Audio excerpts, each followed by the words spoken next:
I really didn't know what all the hoopla was about this gun until I put a magazine downrange, which made me change my mind real quick about this ASG. Hello and welcome to the USAirsoft unboxing and review of the ASG CZ P-09 CO2 pistol. I'm Scott Slade Hollenbeck, and it's time to take a look at another requested gun which was supplied by AirsoftStation.com, where you can find this pistol for only $120 with the links in the description below. Which I have to say is very respectable for this gun, but let me show you why from where we always start, the unboxing. Which itself starts off with this neon green box which is branded with all sorts of stats and information, which also advertises your 3-month warranty. This may come in handy as we should all know that airsoft lemons can be common, but if we go ahead and remove the lid, we'll be greeted with the manual right on top. This manual is pretty basic on what it goes over, as you could figure out everything that it explains by yourself. But I would say it would have been a great idea for them to add an explosive view of the pistol and the magazine for whenever it may need to be broken down extensively. Next up will be this card explaining your warranty and this ASG tag that was wrapped around the trigger guard, which I undid for this review. Good note though, the logo is actually a sticker, unlike the KWA tags. What's up with that, KWA? Do you know how many times I've been picking at your tags hoping in vain that it was a sticker? The next thing I'll struggle to pull out because simple shapes are apparently too hard for my touch stumps would be this white box of ASG BBs. I've never used ASG BBs, so I won't be able to give any good insight if you should use these or not, so I'll leave that judgment up to you. After this, we would have a thread protector in blaze orange to go over your permanent threaded orange tip if you like that look or because you're not already using the threads for a suppressor or other device. Then comes the included Allen wrench for inserting and replacing CO2 bulbs into the magazine. Then after all those have been put off to the side, you'll have the P-09 all to yourself, which as you can see is wrapped in a plastic wrap. Now some of you may be looking at this gun right now and thinking, that's one nice pistol, and I have to say I didn't think that at all the first time. But once I got my hands on it, I gained a lot of respect for it. It feels just perfect in the hands. It's very comfortable and very smooth when it comes to the polymer frame, but it still retains grip wherever it's needed, like every side of the grip and in front of the trigger guard. The grooves or stippling is nicely done as well, as it adds to grip without being too sharp for when you're barehanded. And the frame also shows off its licensing with CZ trades where they should be. These add a nice touch to the pistol and should cater well to the CZ faithful. But there's one more thing I really like about this frame, and that would be the large controls. The slide release and ambidextrous safeties are very large and are quite easy to use even with gloves. And with the large grooves on their surfaces, you shouldn't find any reasons to hate.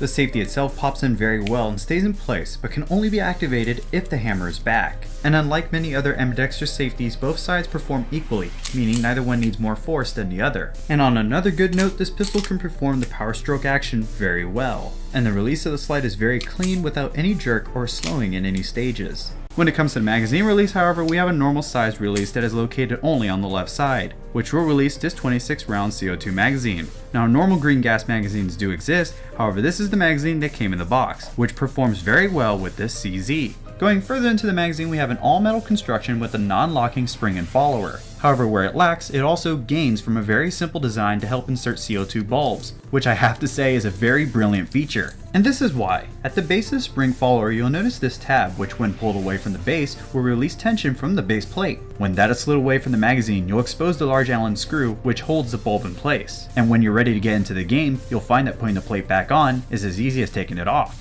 A very neat feature indeed. The gas consumption is also very good, pushing out about 120 shots with a Vulcan Tactical 12-gram cartridge. When it comes to the threaded tip, I would presume that it can be removed, however I just wouldn't for the fact that I kinda like it on this gun. Call me crazy, but I think it would look great with the thread protector on rather than having no tip at all. And just under that, you can find a good sized rail for any tactical nonsense you think needs to be added to make yourself look cooler. Moving on to the sides atop a metal slide, we can see that they have been beautifully dotted in white, but do not glow. These are quite clear and help you lay down those pinpoint hits, unless you simply speed soft it up and empty that magazine like a madman, like we all do from time to time. I'd like to also reassess that the grip is very comfortable, being well taken care of with stippling and ridges on all sides, and even where your finger would lay when not engaging targets. And directly under the grip would be a small metal lanyard loop.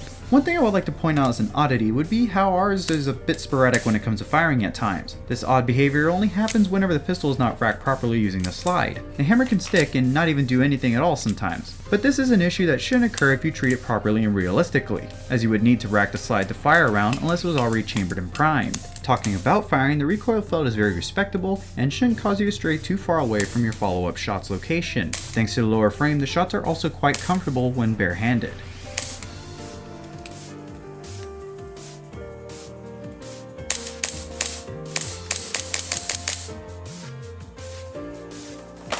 Next up we have the takedown, which will come in handy for cleaning. The takedown is that of a standard 1911, as you have just this pin to push out while the slide is halfway back to separate the two halves. From here you can do your cleaning or adjust your hop up, which can easily be done by turning this screw. This is very easy to do by hand, but can also be done with a flathead screwdriver. When it comes to putting it back together, it's as easy as reversing the steps, besides one small roadblock. When trying to put the slide back to normal, you'll find that you must push down this bar so the slide can continue its path and the retaining pin can be placed back in. And after you do a quick system check and find everything is a-okay, you'll be set for the next game.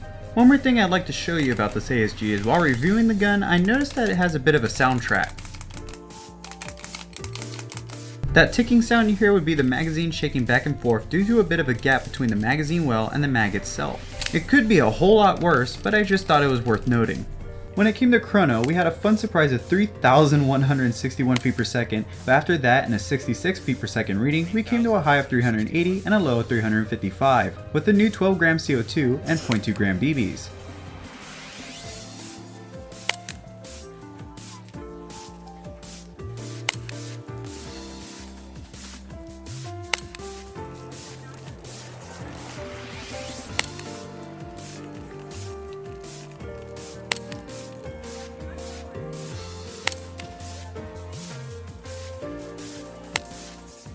When we switched to .28s, we got a high of 339 and a low of 318, which was an outstanding drop in FPS, but this would not be CQB legal following a 350 feet per second norm.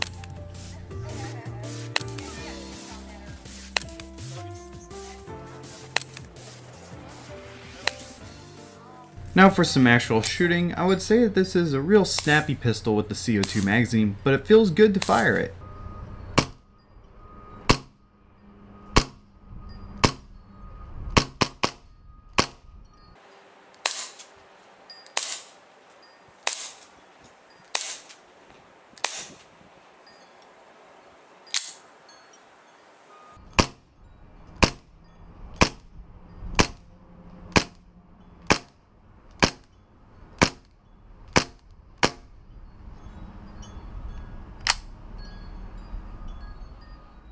The trigger can be a bit long though, but it can still be fired quickly. And with a bit of familiarity with the trigger brake, fast shooting will come easily.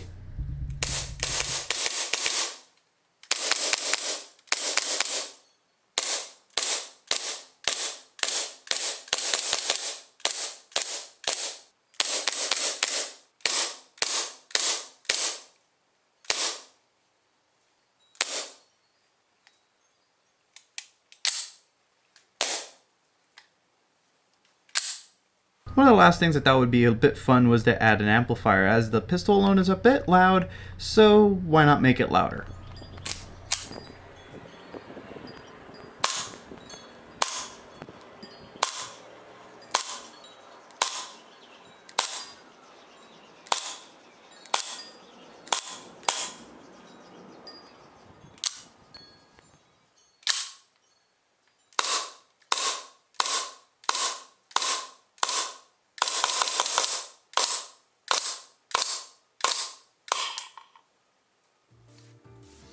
Well, that would wrap up this review of this ASG, but I'd like to say I really enjoyed this piece and I would highly recommend it for the price it's asking for. But if you have any further questions about this pistol, be sure to ask them in the comments below, or make a request, or even just tell us what you thought about this video. You should know I keep my eye really focused on the YouTube channel, so I'll be able to answer all your questions or help you with making a decision. But until the next video drops for you all to enjoy, I will make sure to see you all next time.